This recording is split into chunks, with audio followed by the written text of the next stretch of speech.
A gente vai começar a falar usando o texto de 2 Timóteo 3, de 1 a 5. Se você puder abrir. Se alguém conseguir visualizar cá na projeção.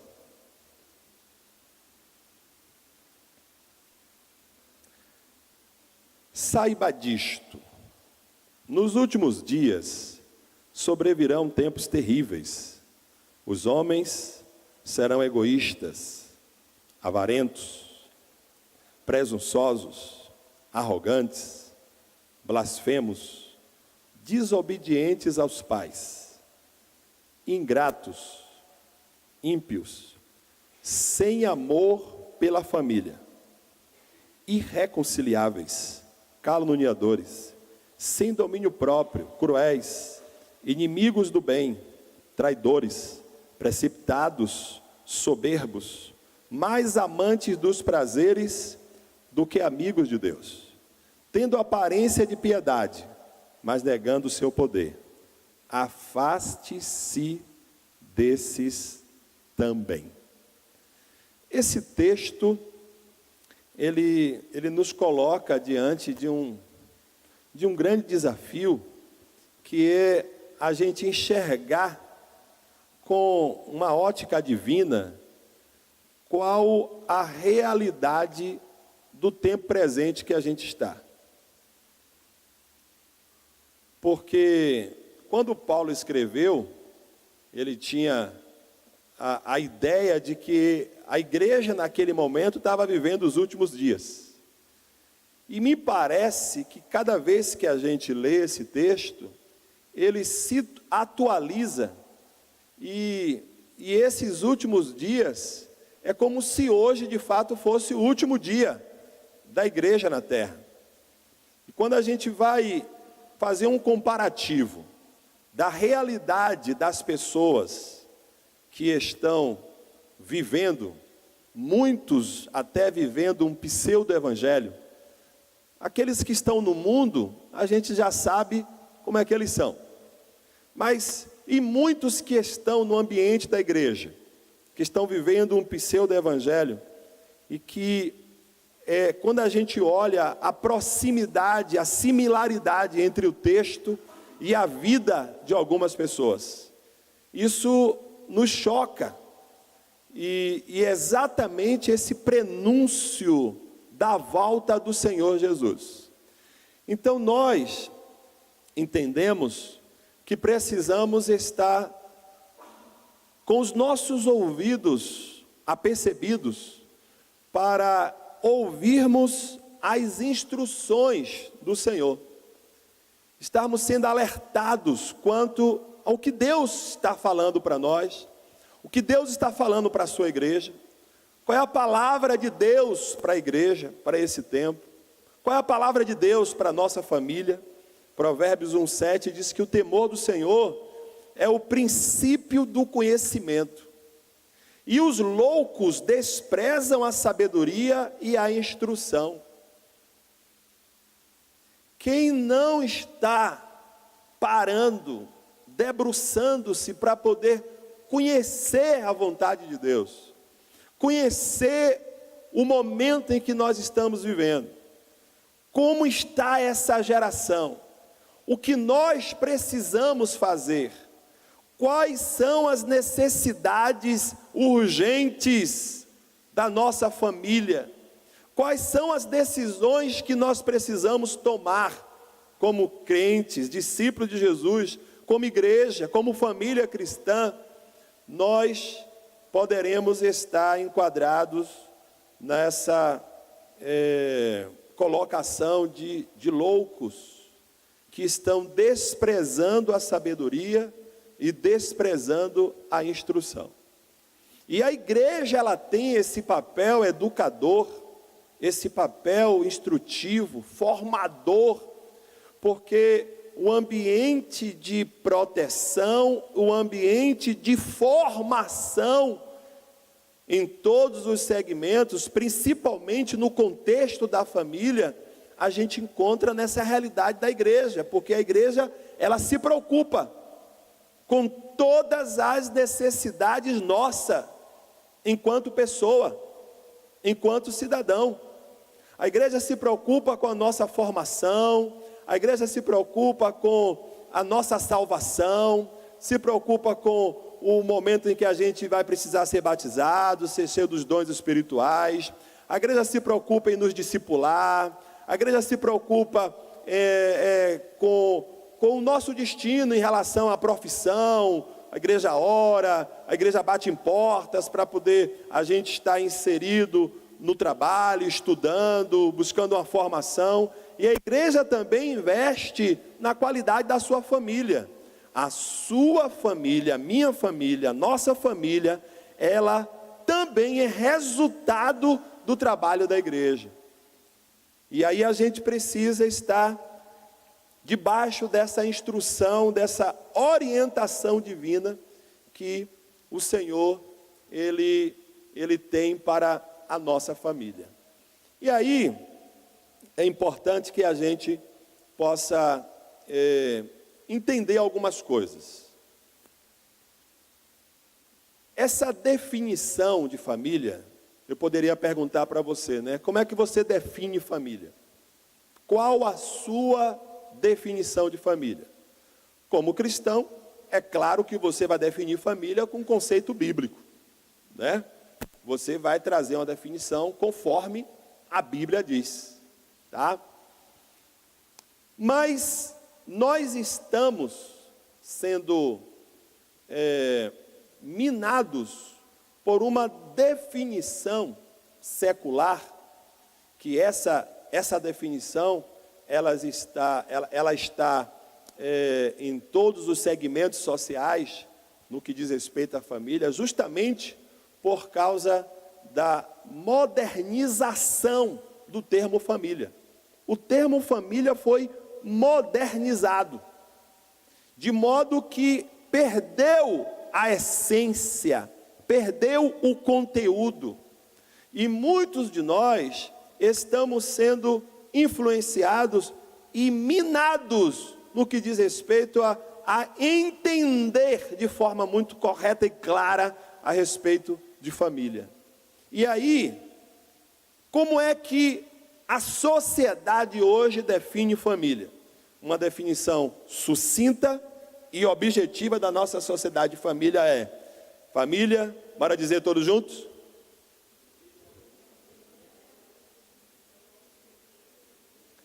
Pronto.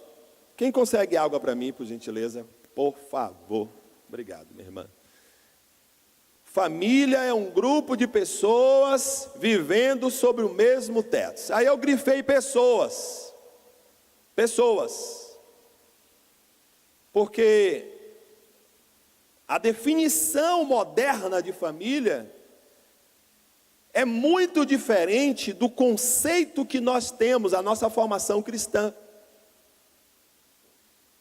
Porque para a nossa sociedade, família é um conjunto de pessoas, indistintamente de gênero, Se nós fôssemos definir família, obrigado, minha irmã, nós definiríamos: família é a união de um homem e uma mulher que estão vivendo sob o mesmo teto e que têm filhos e que estão criando esses filhos juntos. Nós definiríamos família desta forma. No entanto, a sociedade não vê família desse modo.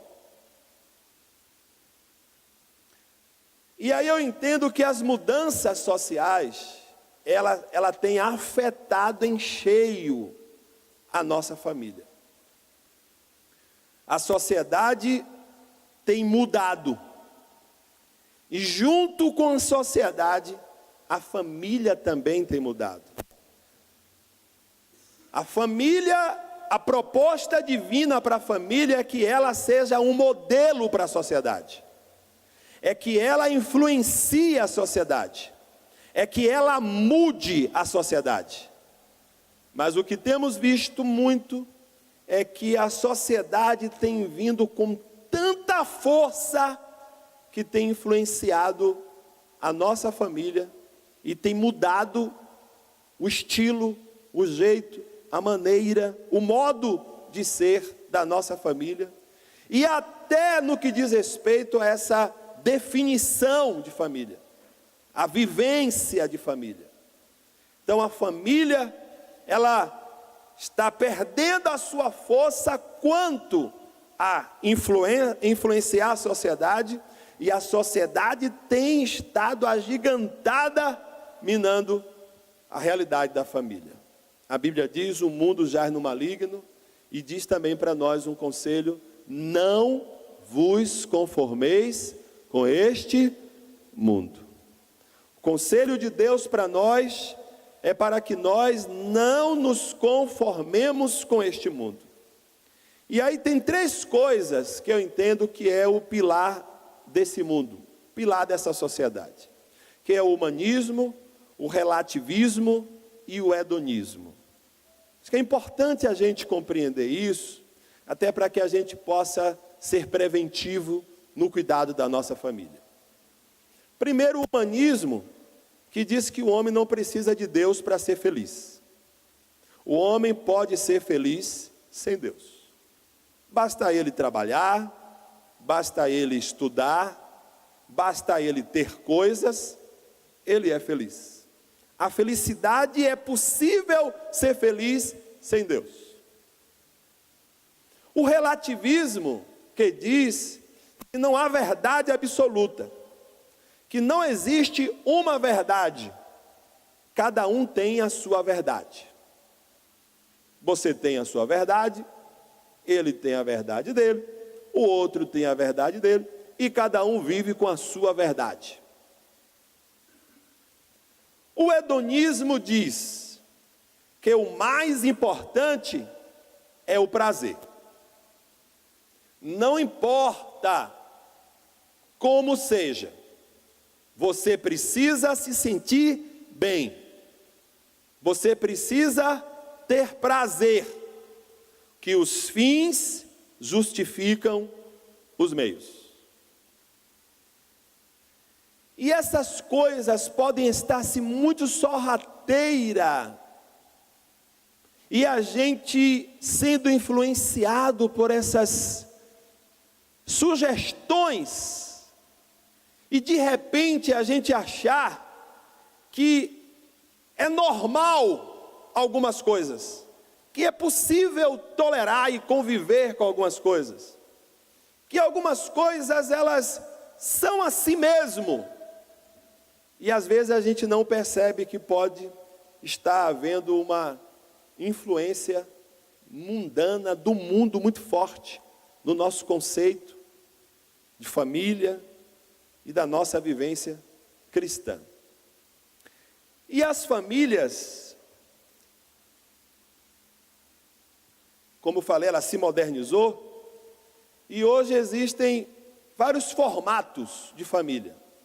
O conceito bíblico de família é que família é um homem, uma mulher e filhos. Pai, mãe e filhos. Mas esse conceito de família se tornou plural. A partir da Constituição de 1988, abriu-se essa possibilidade de pluralizar o conceito de família. E hoje, nós temos a família convencional, que essa é a família que a Bíblia define, a família que nós acreditamos, que a igreja acredita, um homem, uma mulher e filhos, filho ou filhos. Mas existe também, por conta dessa versão plural da família, a família tecnológica. Hoje é comum você ver a família nesse modelo. Numa casa, você chega, cada um tem o seu aparelho. A criança, quando nasce, o primeiro presente que ganha não é uma boneca nem uma bola mais.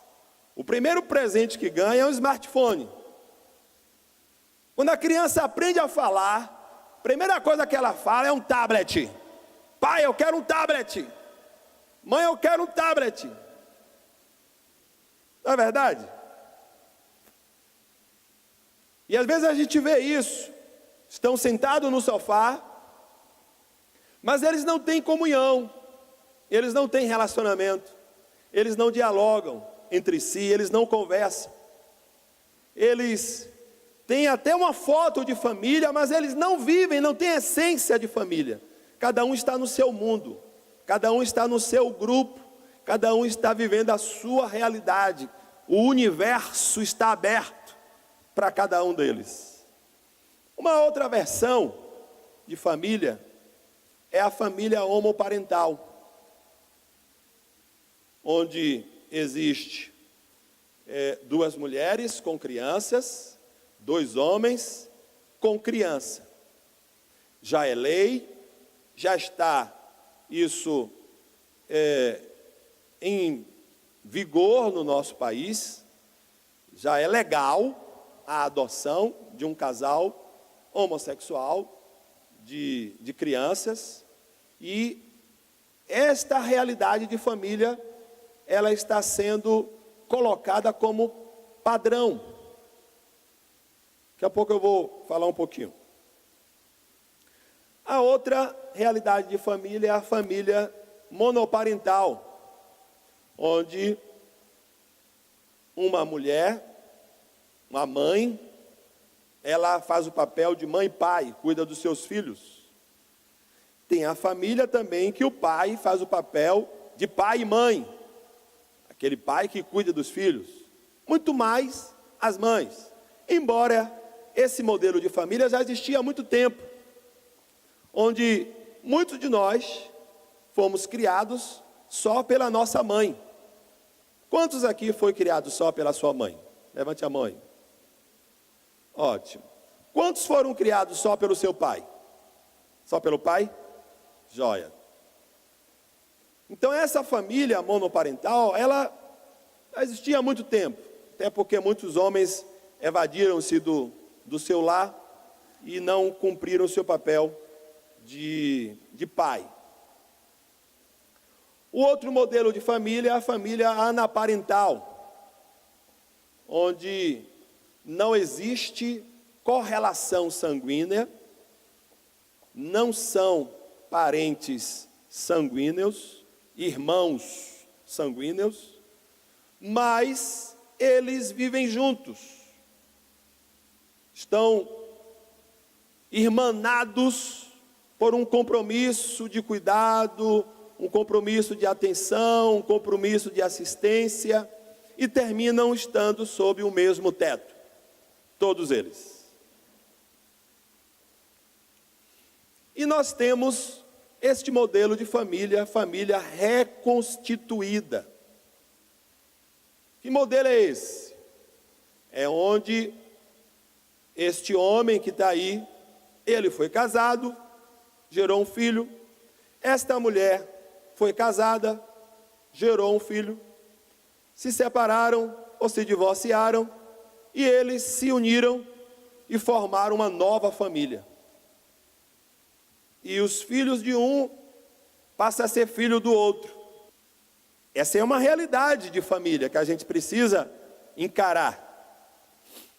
Mas aí o seguinte, João diz assim: o mundo passa e a sua concupiscência. Bora completar o texto? Mas aquele que faz a vontade de Deus permanece para sempre. Esta é a nossa decisão. Nós estamos no mundo, mas nós, enquanto no mundo, precisamos conhecer a vontade de Deus e nos comprometermos com a vontade de Deus. Estamos no mundo, vivemos porque necessitamos fazer as coisas inerentes a este mundo. Casamos, tem aí aqueles que estão na fase ainda de namorar, trabalhamos, estudamos, compramos, vendemos, negociamos, porque estamos aqui. No entanto, enquanto vivemos neste mundo, nós não podemos perder de vista a vontade de Deus. Porque há uma concorrência muito grande, as tendências do mundo e a vontade de Deus. A nossa família diariamente, ela é minada. Há uma enxurrada de informações que vem do mundo para poder entrar na nossa família. E nós temos que saber separar. Isso aqui é do mundo, isso aqui não é de Deus. Isso aqui é do mundo, isso aqui não é de Deus. Isso aqui é do mundo, isso aqui não é de Deus.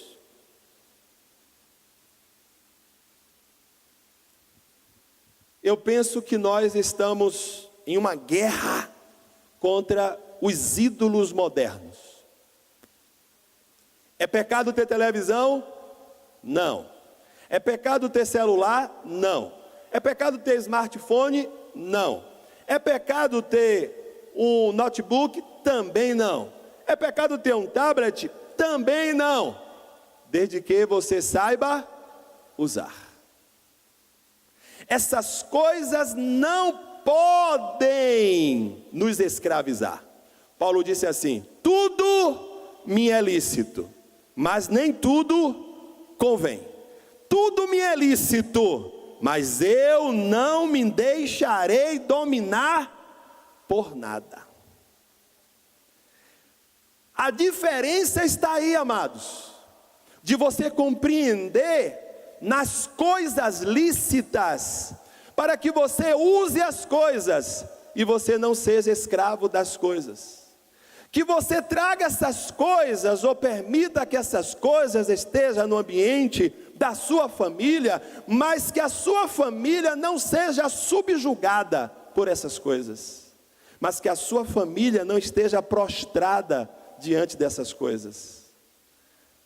A gente precisa ter muito cuidado e atenção para que essas coisas que são importantes, que têm um valor tremendo, que facilita muito, que viabiliza tantas coisas, que acelera tantas coisas, que a gente consegue realizar uma série de coisas em fração de segundos com esses equipamentos.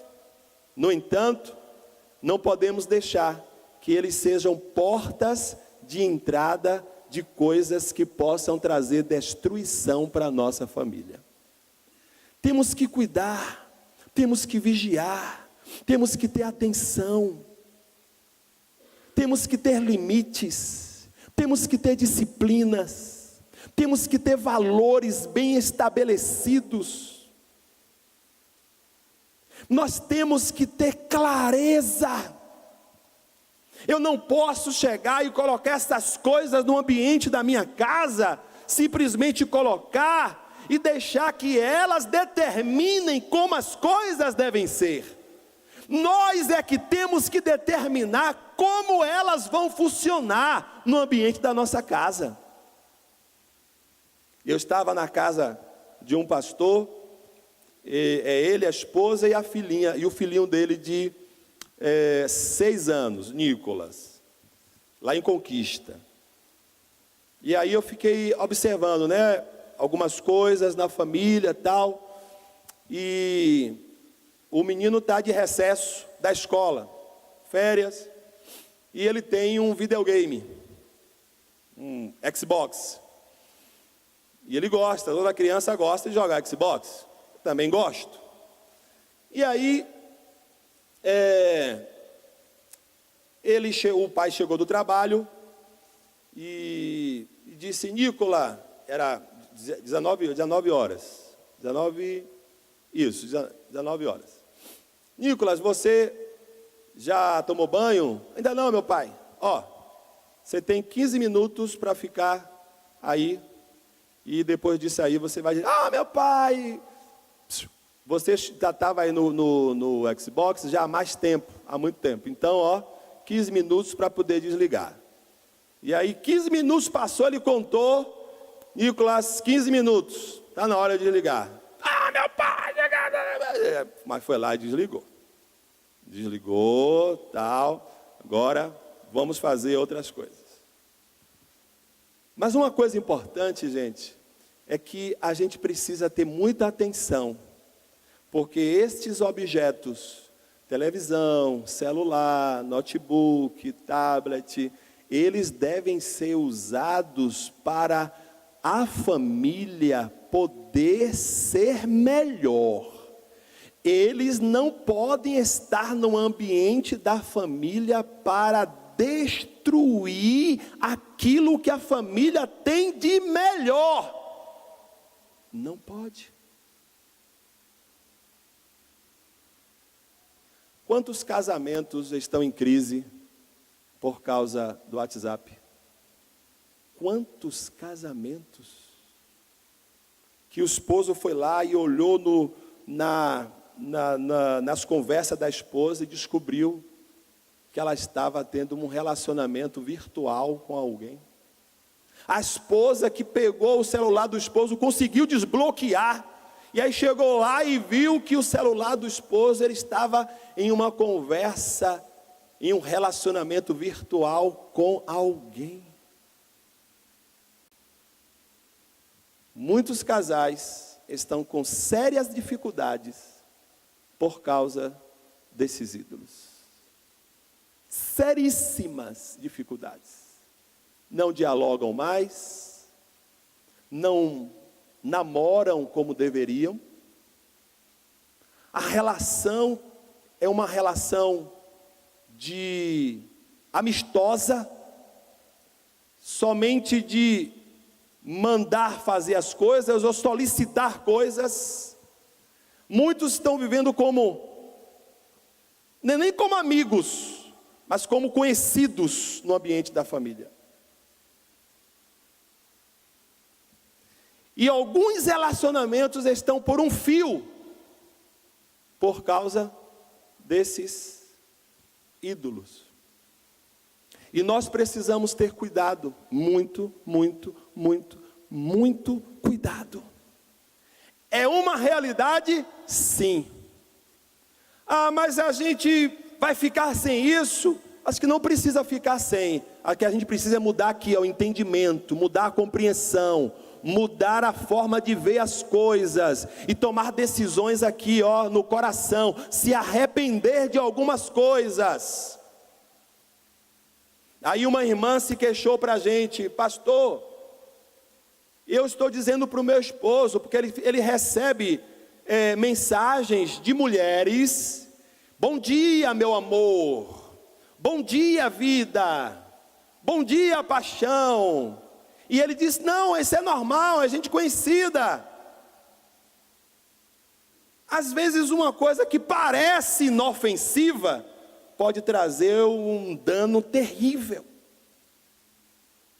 E a gente precisa ter cautela, a gente precisa ser criteriosos, para não permitirmos que coisas pequenas possam se tornar grandes e trazer prejuízos danosos para o nosso relacionamento. Muito cuidado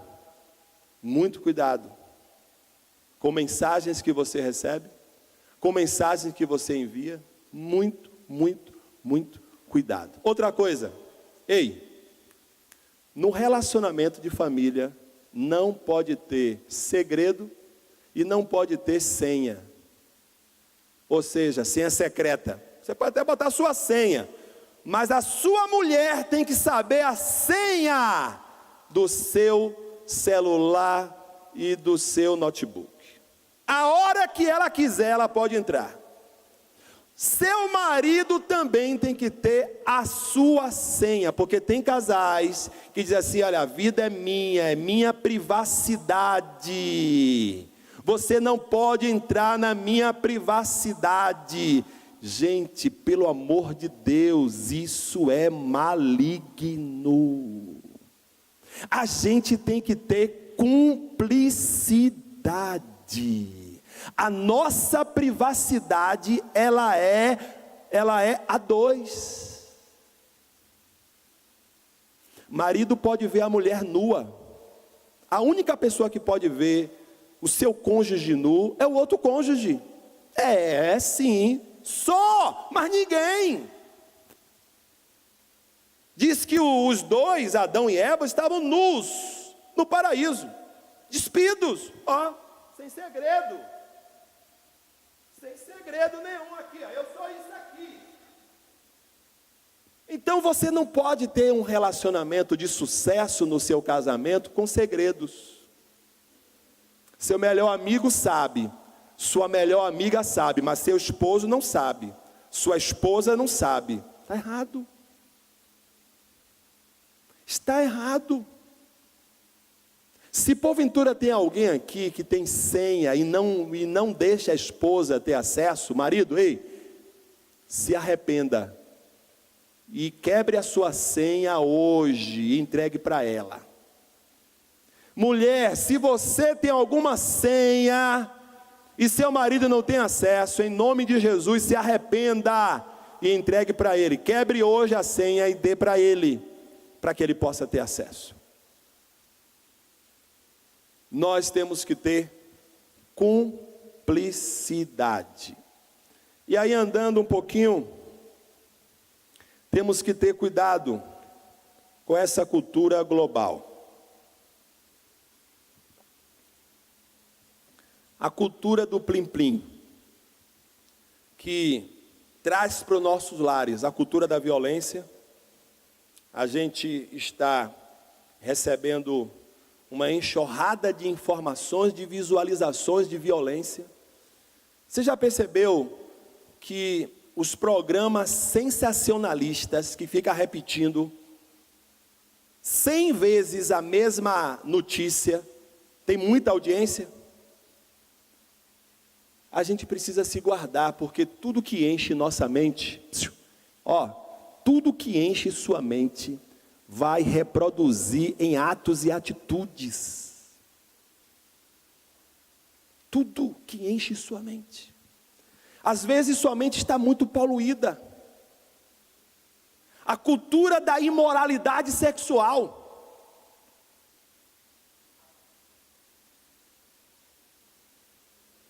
E aí eu digo, cuidado, gente. Cuidado com a cultura da imoralidade. Hoje, violência é uma cultura. As pessoas não pedem mais desculpa. As pessoas puxam o revólver e dão o tiro no outro. Imoralidade é uma cultura. Quem não é imoral é otário, é bobo, é quadrado, é ridículo, é crente. Quem não é imoral, você sabe disso na faculdade, no seu trabalho, no salão de beleza, que essas coisas, elas é a ordem do dia. A cultura do consumismo, do ter, sem se preocupar com o ser, e a cultura do sucesso, o sucesso a todo custo, o sucesso independente de que o que está sendo sacrificado. É errado termos? Não. É errado você ter sucesso? Também não. Mas nós não podemos perder de vista, por causa do ter e por causa do sucesso, o que é mais importante? Família.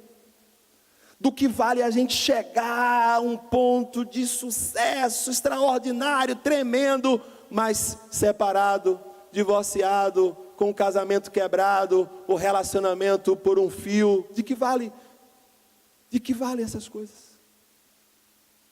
Aí eu disse para um casal essa semana, olha, eu quero aconselhar vocês.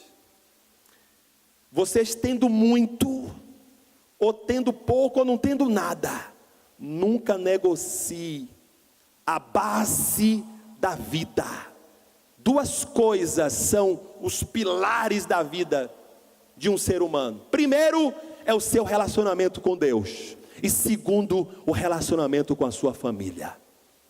E não negocie isto por nada. E quanta gente por causa do ter, porque eu tenho que ter, porque eu tenho que ser, porque eu tenho que fazer, porque eu tenho que conquistar, porque eu tenho que ser aquilo, ou outra coisa, e negocia esses valores que são inegociáveis: Deus e família. Muita gente perdendo fé, deixando de servir a Deus, dando um tempo de Deus, que está fora da igreja, que não quer mais ter vida de comunhão com Deus, e muita gente deixando sua família, casais que estão se separando. Existem casais que são bem sucedidos socialmente, financeiramente, mas na relação de família estão acabados, destruídos. Ganhou o mundo inteiro e está perdendo o que é mais importante. Nós precisamos ter prioridade, porque estabelecer a base, porque quando as outras coisas vierem, elas estarão sustentadas numa base sólida. E eu abençoo sua família com sucesso, abençoo sua família com muito, que Deus te abençoe com muito, mas que em momento nenhum sua família negocie, sua família tire Deus do ambiente dela, e que em momento nenhum sua família se desestabilize. Nunca.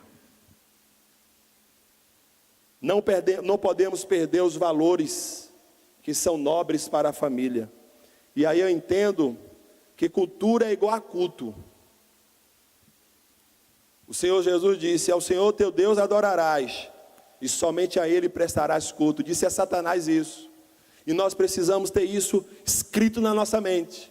Ao Senhor teu Deus, ao Senhor nosso Deus, nós vamos adorar, e somente a Ele nós vamos prestar culto.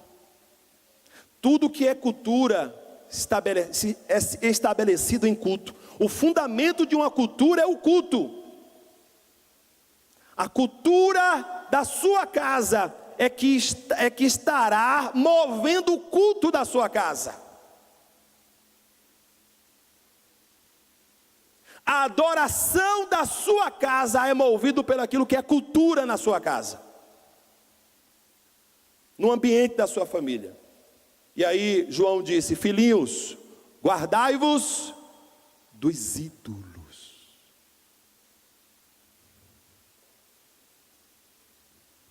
Quais são os desafios da nossa família? Hoje a gente tem papéis que estão em constante redefinição. Quem é o homem, quem é a mulher, eis a questão. Quem é o cabeça e quem é auxiliador ou auxiliadora, eis a questão. Os papéis não são absolutos, por causa do relativismo, por causa dessa influência mundana, relativismo. O homem é homem só na aparência, mas não na liderança, mas não no comando. Os homens estão desertando da sua função, do seu papel, da sua responsabilidade, como pastor, como sacerdote, como rei, como responsável de tomar a iniciativa. O homem se recolheu à insignificância somente de ser provedor. E olhe lá, porque tem muitos homens, muitas casas, que é a mulher que sai para trabalhar, e o homem fica em casa cuidando das crianças e lavando a roupa e as louças. Tem muitas casas que é isso. Em alguns momentos pode até acontecer por uma necessidade.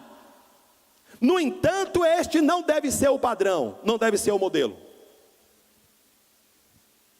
A mulher, ela é auxiliadora. O homem é pastor, ele é líder, ele deve tomar iniciativa. em tudo. Outra coisa, as regras flexíveis e negociáveis não têm valores definidos. Tudo é negociado. Depende do que vai estar em acordo, em jogo. É o hedonismo. Importante é levar vantagem. Importante é ter prazer. Importante é ser feliz. Eu quero ser feliz. Se para ser feliz eu preciso fazer isto, eu negocio. Se para ser feliz eu tenho que abrir mão disso aqui, tudo bem. Mas é uma felicidade sem Deus. É uma felicidade sem agradar a Deus. É uma felicidade egoísta. Minha felicidade. Não é a felicidade da minha família. É a minha felicidade. Hierarquias questionadas, que são os papéis que estão também em constante redefinição. E outra coisa, a superproteção e superfacilitação da vida dos filhos. Nós vamos ter a oportunidade de, a partir de amanhã, de estarmos sendo ministrados a respeito da importância e do valor dos nossos filhos, de como devemos dar atenção a essa geração. Os filhos não são para serem entregues à escola, à empregada, à creche, ou até mesmo os irmãos na igreja, os obreiros na igreja. Esses são apoiadores, são assistentes dos pais. Pais não podem abrir mão da educação, da formação dos seus filhos. Não pode. Eu fiquei maravilhado. O casal que eu fiquei esses dias na casa deles, na cama do menino, no quarto do menino, tem lá textos bíblicos, para o menino visualizar os textos bíblicos. E antes de dormir, todo dia, ou o pai ou a mãe, eles se revezam, tem que ler um texto da Bíblia para o filho, e orar com ele, antes de dormir.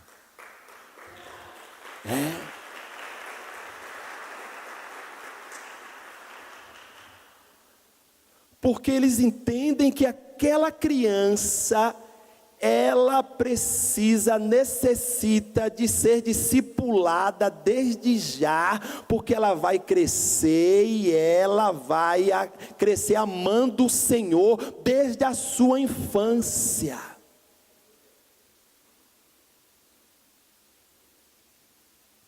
Porque quando você não tem este comprometimento com a salvação do seu filho, você está dizendo que você não o ama o suficiente para poder estar vendo ele salvo, querendo ele salvo.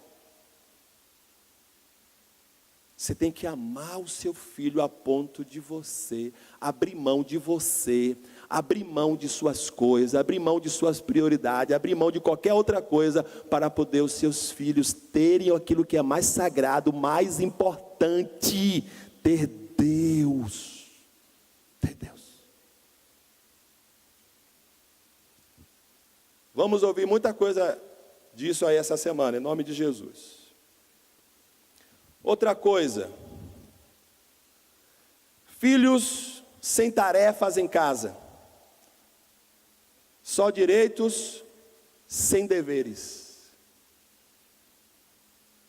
Os filhos precisam ter bem definido quais são os seus deveres, porque os direitos eles sabem.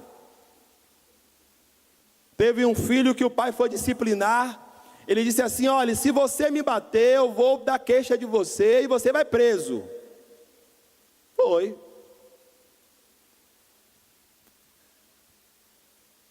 Muitos deles sabem dos seus direitos, mas são os pais que têm a responsabilidade de educá-los para que eles saibam dos seus deveres, das tarefas. tarefa de ler Bíblia, tarefa de orar, tarefa de fazer coisas em casas. Não é para que você vá dar ele para fazer trabalho forçado, infantil, de forma nenhuma. Não é para explorar as crianças. Criança tem que ser criança, tem que brincar, tem que jogar bola, tem que brincar de videogame, tem que ser criança. Mas eles precisam também saber que eles têm que ter responsabilidade. Porque o cidadão adulto, ele começa a ter a sua formação, na infância. Uma outra coisa, pais inseguros em colocarem limite para seus filhos. Os pais não sabem, porque eles ficam preocupados, vai machucar, ele vai ficar magoado, ele vai ficar triste, ele vai, pode ficar zangado, não vai querer fazer isto, e fica negociando com o filho, o tempo todo. Com criança, não se negocia com criança, gente. A criança, ela tem que compreender quem é que manda. Ela tem que entender quem manda é papai e mamãe. E ela obedece. Fazer concessões o tempo todo. Cuidado, cuidado. Porque se seus filhos percebem que você é inseguro e não estabelece limites, ele fica até de madrugada lá no computador, com o celular, tal, e você não estabelece limite, você vai perder seu filho. Ele sai, chega a hora que ele quer, ele sai com quem ele quer, ele sai, ele faz o que ele quer. Quando chega na adolescência, na fase adulta, fase adulta, você já fez sua parte. Agora a pessoa já está ciente e sabe e é responsável pelos seus atos. Estou falando aqui de criança, pré-adolescente, adolescente que está sob o controle dos pais. Às vezes, a criança vai se espernear. Você não deixa eu ir. Você tem que ter limite. Filho, você não vai. Outra coisa, criança sentar no colo, seja, de qualquer pessoa, tenha cuidado. Num supermercado, a mãe estava com o seu filhinho, sua filhinha, um endemoniado, cegou os pais, chegou a mãe, ofereceu alguma coisa à criança, a criança se distraiu e começou a bulir na criança. A câmara do supermercado viu, depois chamou a mãe e mostrou, e esse cara foi preso. Você precisa ter cuidado com seus filhos. Você tem que estabelecer limite, tem que ser não mesmo. Porque você é adulto, você sabe os perigos que existem, a criança não sabe de perigo. Você sabe que se você pular aqui, você pode se machucar, a criança não sabe, ela acha que pular aqui é brincadeira. Não negocie os limites. Parâmetros sexuais confusos. Os pais, você tem que ensinar seu filho homem valores masculinos. As mães ensinar sua filha mulher valores femininos. Porque se você não sabe, as escolas estão organizadas para poder desconstruir essa realidade de que homem é homem, mulher é mulher. Eles estão destruindo o princípio divino. E em casa a gente precisa pegar firme nisso. Não distraia em relação a isso. Outra coisa, pais culpados. Porque a psicologia disse que você tem que fazer isso, tem que ser assim, tem que ser desse modo, desse jeito. E de repente você acha que você não está correspondendo conforme um padrão estabelecido humanista.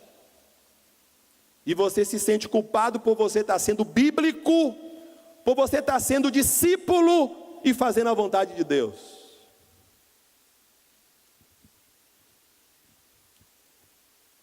Estamos finalizando.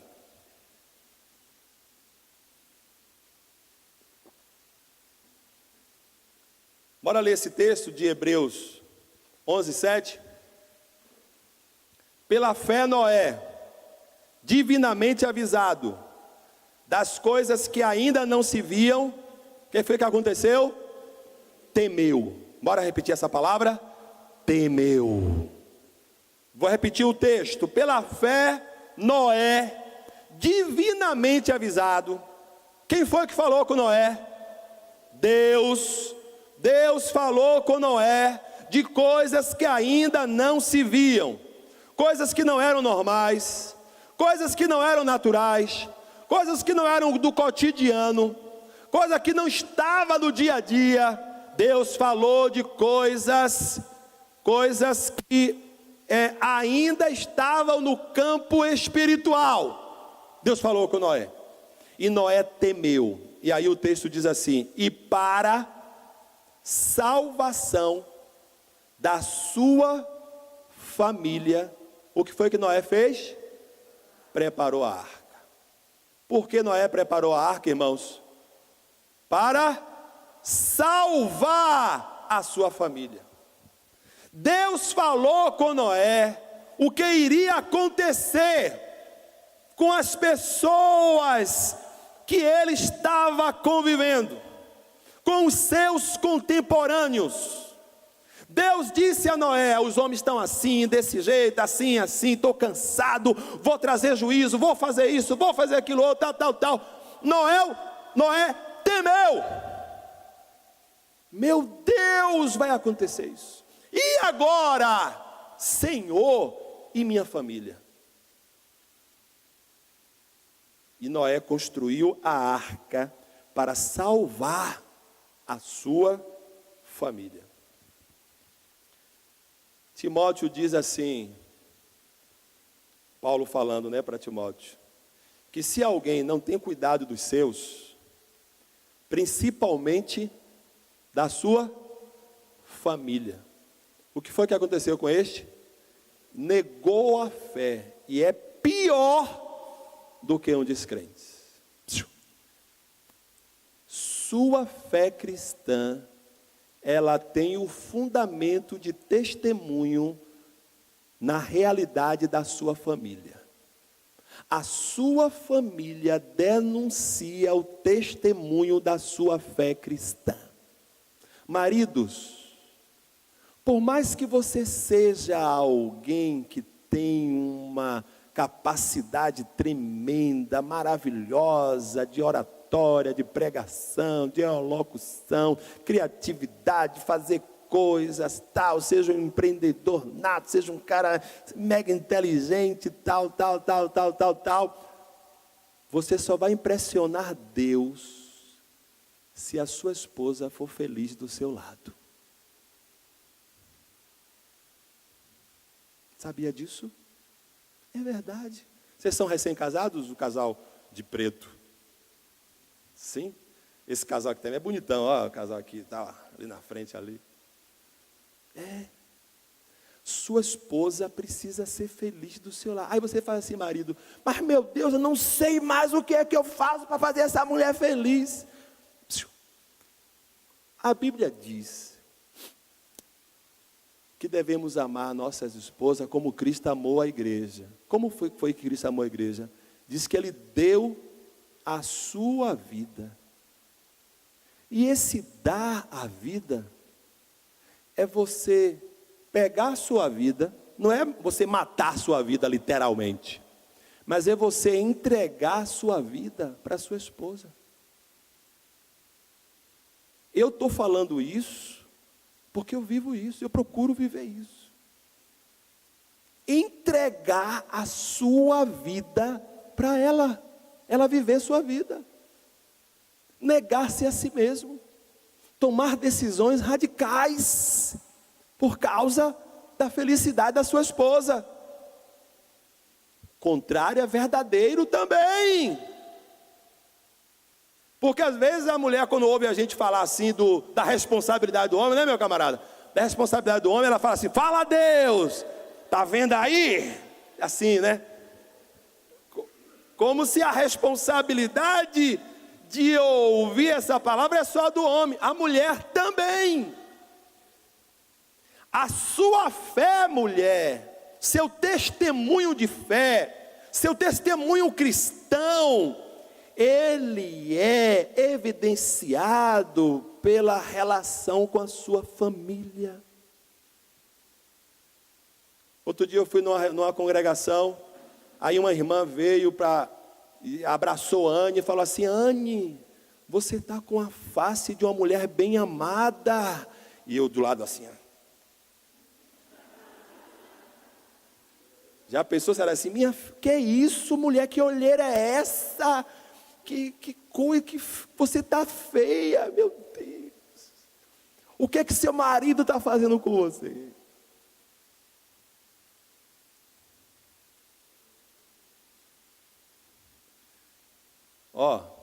Invista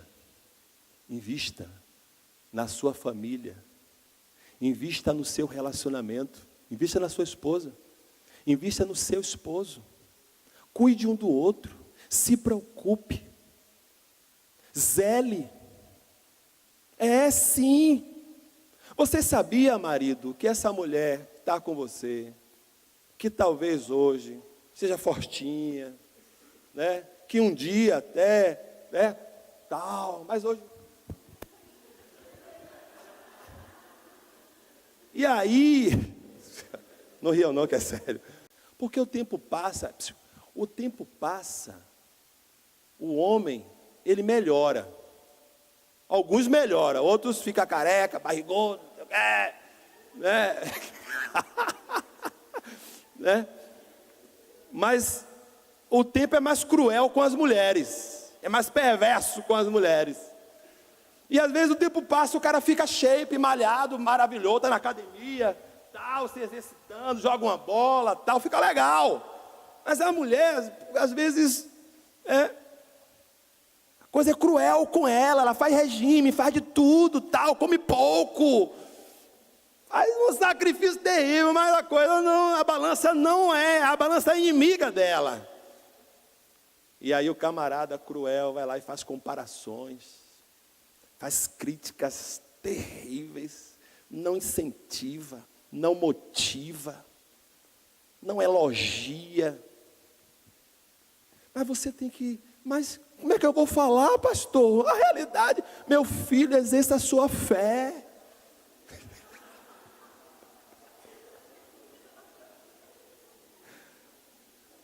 É lá que ela acredita nesse negócio, rapaz. E a coisa, né, dá... E pode... Mas eu penso o seguinte, eu tenho um princípio que eu trouxe para mim, de Hebreus 13, 7. Contentai-vos com o que tendes. Esse é o marido que é seu marido. Essa é a sua esposa. Então se alegre com o que você tem. Então começa, dá um beijo logo aí, isso, dá um beijinho logo aí. Cadê?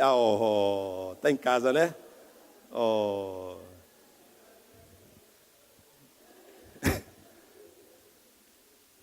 Gratidão, é o que você tem, é o que Deus lhe deu. Então nada de ficar desejando do outro, admirando do outro. Aí eu gosto de brincar com ela, porque o lazer dela é rir. O meu é jogar bola, o dela é rir. Ela gosta de rir. Eu gosto quando ela ri, porque quanto mais ela ri, mais ela fica mais jovem, fica bonita, a pele vai rejuvenescendo a pele dela. E aí hoje, a gente parou para almoçar, Aí ela pediu um suco de limão. Eu fui pedir o suco de limão para ela. Estava eu e ela na mesa. Aí ela ficou sozinha na mesa. Aí chegou um pessoal no ônibus. E daqui a pouco chegou um baixinho, pequenininho, aqui assim, ó. E aí sentou na mesa dela. E ficou olhando para ela. Ela sem graça. Aí eu fiquei de cá. Eu fiquei de cá olhando para ela. Aí eu disse assim, eu não vou para a mesa. Eu não vou ver qual é o caso dele. Tá. Aí ele ficou, tal, toda hora ficava olhando para ela. E ela séria, tal. Aí depois eu fui lá, o suco veio. Aí quando eu botei assim o suco na mesa assim, ele olhou para mim assim.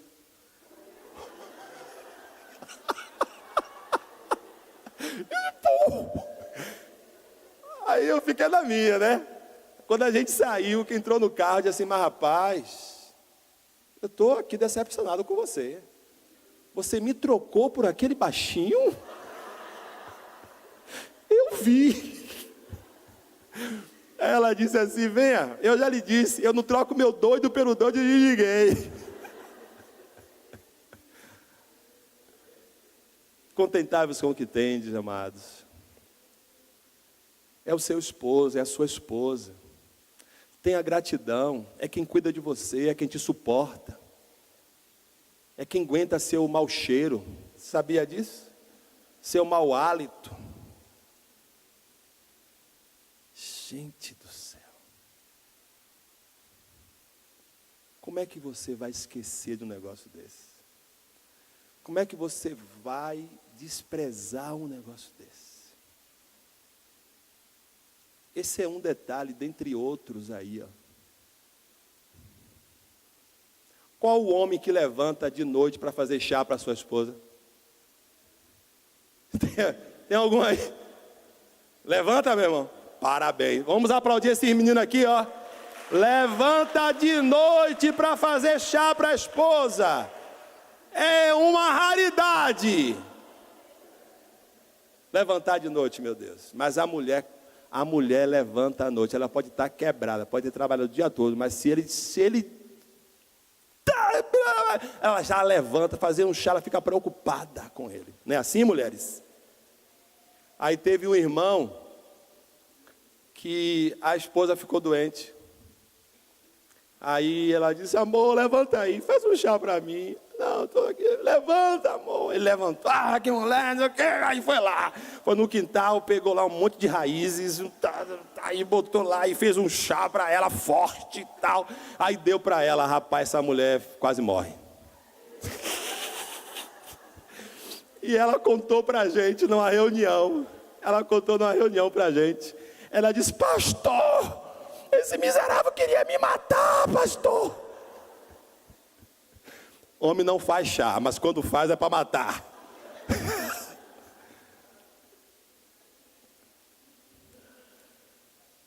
Gente, bora cuidar da nossa família. Vamos cuidar do bem precioso que Deus nos deu. Sua esposa é mais importante que seus amigos. Viu? É mais importante que o futebol. Você pode jogar bola, não é pecado jogar bola. Mas não coloque os seus amigos do futebol acima dela. Jogue bola, mas crie alguma coisa para ela também. Porque às vezes a gente só pensa no nosso lazer, na nossa diversão. E ela?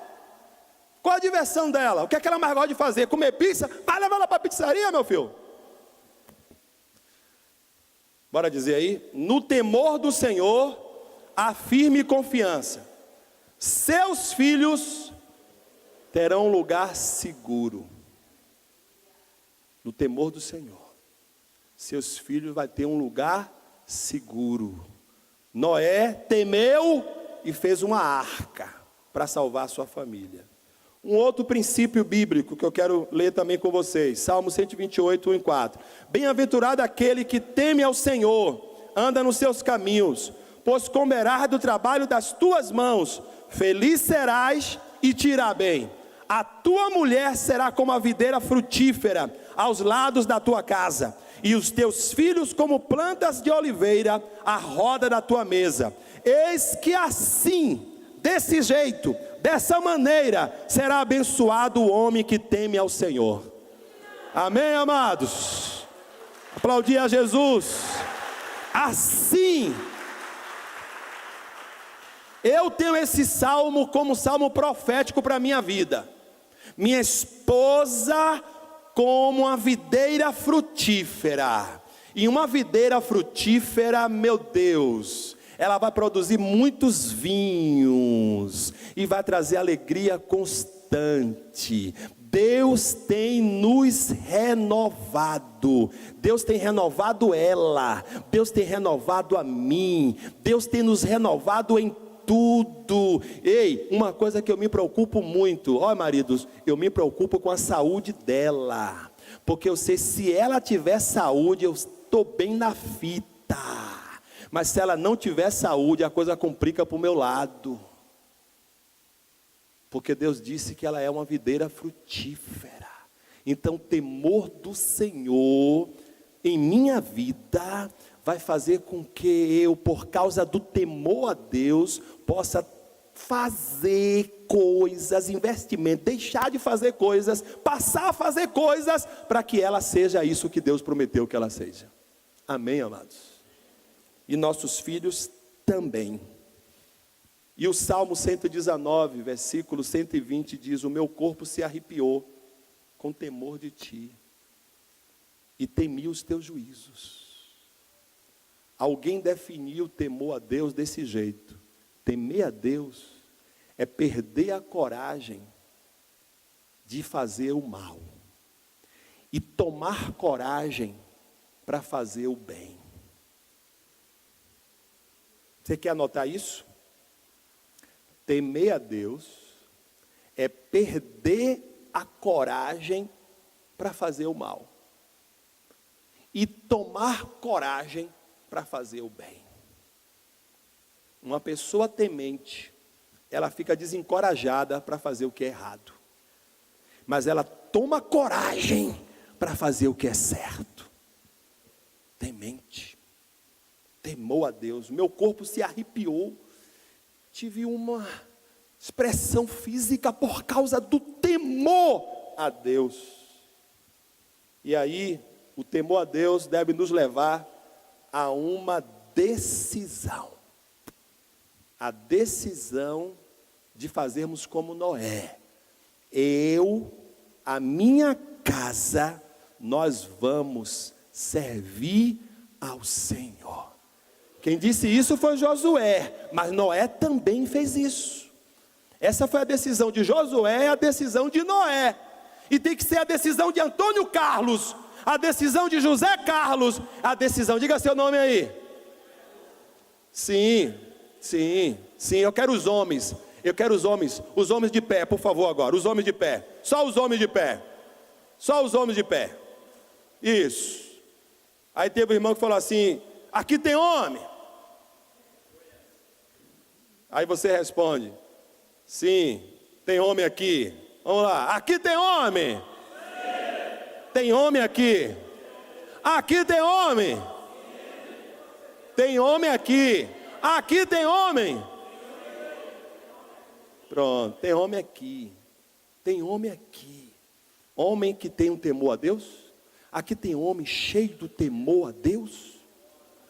Tem homem cheio de temor a Deus?